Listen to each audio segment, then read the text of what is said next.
بسم اللہ الرحمن الرحیم۔ معزز خواتین و حضرات، السلام علیکم۔ اس دعا کے ساتھ کہ اللہ تعالی ہم سب کو اپنی حفظ و امان میں رکھے، ویڈیو کا آغاز کرتے ہیں۔ حضرت عبداللہ بن عمر رضی اللہ تعالی عنہ سے روایت ہے کہ ایک صحابی نے بطور ہدیہ ایک صحابی کے گھر بکری کا ایک سر بھیج دیا، تو انہوں نے یہ کہہ کر کہ ہم سے زیادہ تو میرا فلاں بھائی اس سر کا ضرورت مند ہے، وہ سر اس کے گھر بھیج دیا۔ تو اس نے کہا کہ میرا فلاں بھائی مجھ سے بھی زیادہ محتاج ہے، یہ کہا اور وہ سر اس صحابی کے گھر بھیج دیا۔ اسی طرح ایک نے دوسرے کے گھر اور دوسرے نے تیسرے کے گھر اس سر کو بھیج دیا، یہاں تک کہ جب یہ سر چھٹے صحابی کے پاس پہنچا تو انہوں نے سب سے پہلے والے گھر کہہ کر بھیج دیا کہ وہ ہم سے زیادہ مفلس اور حاجت مند ہے۔ اس طرح وہ سر جس گھر سے سب سے پہلے بھیجا گیا تھا پھر اسی گھر میں آ گیا۔ اس موقع پر سورۃ حشر کی مندرجہ ذیل آیات نازل ہوئی، جس میں اللہ تعالیٰ نے صحابہ کرام کی سخاوت کا خطبہ ارشاد فرمایا، اپنی جانوں پر ان کو ترجیح دیتے ہیں اگرچہ انہیں شدید محتاج ہو، اور جو اپنے نفس کی لالچ سے بچایا گیا تو وہی کامیاب ہے۔ یہ تو زمانہ رسالت کا ایک حیرت انگیز واقعہ تھا۔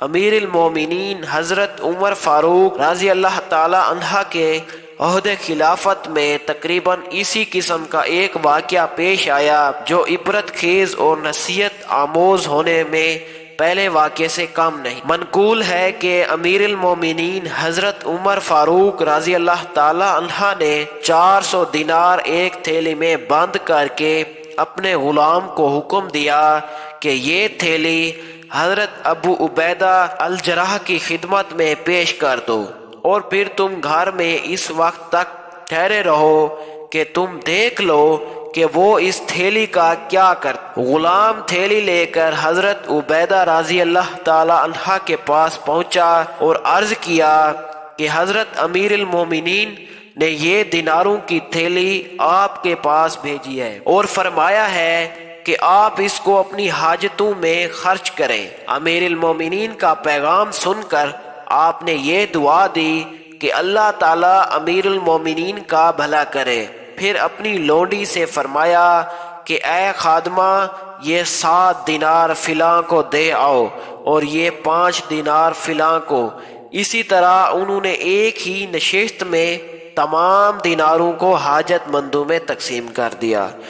صرف 2 دینار ان کے سامنے رہ گئے تھے تو انہوں نے فرمایا کہ اے لونڈی، یہ 2 دینار بھی فلاں ضرورت مند کو دے دے۔ یہ ماجرا دیکھ کر غلام امیر المومنین کے پاس واپس آ گیا تو امیر المومنین نے 400 دینار کی دوسری تھیلی حضرت معاذ بن جبل رضی اللہ تعالی عنہ کے پاس بھیجی اور غلام سے فرمایا کہ تم اس وقت تک ان کے گھر میں بیٹھے رہنا اور دیکھتے رہنا کہ وہ اس تھیلی کے ساتھ کیا معاملہ کرتے ہیں۔ غلام حضرت معاذ بن جبل رضی اللہ تعالی عنہ کے پاس تھیلی لے کر پہنچا تو حضرت معاذ بن جبل رضی اللہ تعالی عنہ نے امیر المومنین کا تحفہ اور پیغام پانے کے بعد یہ کہا کہ اللہ تعالیٰ امیر المومنین پر اپنی رحمت نازل فرمائے اور ان کو نیک بدلہ دے۔ پھر فوراً ہی اپنی لونڈی کو حکم دیا کہ فلاں فلاں صحابہ کے گھروں میں اتنی رقم پہنچا دو۔ صرف 2 دینار باقی رہ گئے تھے کہ حضرت معاذ بن جبل رضی اللہ تعالی عنہ کی بیوی آ گئی اور کہا کہ خدا کی قسم، ہم لوگ بھی تو مفلس اور مسکین ہی ہیں۔ یہ سن کر وہ دینار جو باقی رہ گئے تھے بیوی کی طرف پھینک دیے۔ یہ منظر دیکھ کر غلام امیر المومنین کی خدمت میں حاضر ہو گیا اور سارا چشمے دیدہ ماجرا سنائے لگا۔ امیر المومنین حضرت ابو عبیدہ اور حضرت معاذ بن جبل رضی اللہ تعالی عنہ کی اس سخاوت کی داستان کو سن کر فرتے تعجب سے انتہائی مسرور ہوئے اور فرمایا، اس میں کوئی شبہ نہیں کہ صحابہ کرام یقیناً آپس میں بھائی بھائی ہیں اور ایک دوسرے پر انتہائی رحم دل اور آپس میں بے حد ہمدرد ہیں۔ حضرت بی بی عائشہ رضی اللہ تعالی عنہا اور دوسرے صحابہ کرام سے بھی یہ روایت ہے کہ آیت مذکورہ بالا کا نزول اس واقعے کے بعد ہوا کہ بارگاہ نبوت میں ایک بھوکا شخص حاضر ہوا۔ حضور صلی اللہ علیہ وآلہ وسلم نے ازواج مطہرات کے ہجروں میں معلوم گرایا کہ کیا کھانے کی کوئی چیز ہے۔ معلوم ہوا کہ کسی بی بی صاحبہ کے یہاں کچھ بھی نہیں ہے۔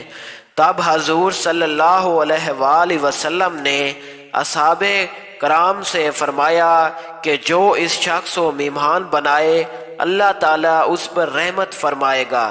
حضرت ابو طلحہ انصاری کھڑے ہو گئے اور حضور صلی اللہ علیہ وآلہ وسلم سے اجازت لے کر مہمان کو اپنے گھر لے گئے۔ گھر جا کر بیوی سے دریافت کیا کہ گھر میں کچھ کھانا ہے؟ انہوں نے کہا کہ صرف 2 بچوں کے لیے تھوڑا سا کھانا ہے۔ حضرت ابو طلحہ رضی اللہ تعالی عنہ نے فرمایا کہ بچوں کو بہلا پھسلا کر سلا دو اور جب مہمان کھانے بیٹھے تو چراغ درست کرنے کے لیے اٹھو اور چراغ کو بجھا دو تاکہ مہمان اچھی طرح کھا لے۔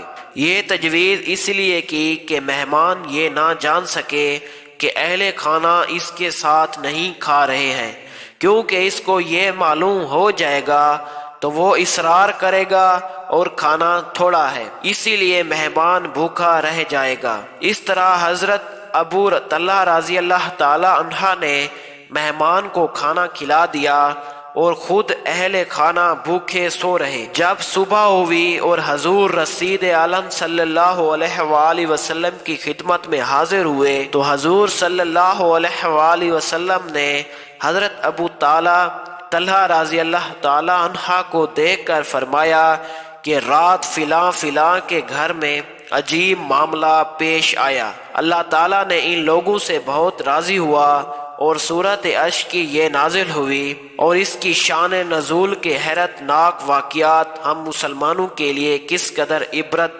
خیز و نصیحت آموز ہیں، اس کو لکھنے کی کوئی ضرورت نہیں۔